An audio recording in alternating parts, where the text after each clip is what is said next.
Ukraina berhasil menargetkan kapal perang berharga milik Rusia pada April lalu dengan rudal jelajah anti kapal mereka. Rupanya keberhasilan itu mendapat bantuan dari Amerika Serikat. Awalnya pasukan Ukraina melihat kapal perang Rusia di Laut Hitam. Kemudian mereka menghubungi pihak Amerika untuk mengonfirmasi kebenarannya. Amerika Serikat pun menjawab bahwa benar itu kapal milik Rusia dan memberikan informasi dari intelijen mereka tentang lokasinya.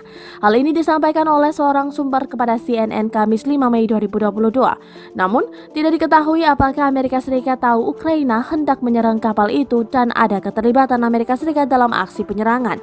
Alhasil, kapal perang Rusia itu tenggelam setelah dihantam dua rudal jelajah Ukraina pada 14 April yang disebut memberikan pukulan berat bagi militer Rusia.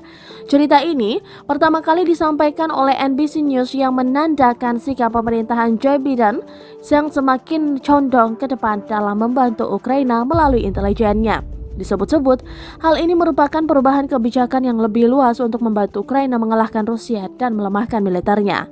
Seperti diketahui, Amerika Serikat selama berbulan-bulan telah memberikan intelijen kepada pasukan Ukraina tentang pergerakan pasukan Rusia di Ukraina, termasuk mengenai komunikasi tentang perencanaan militer Rusia.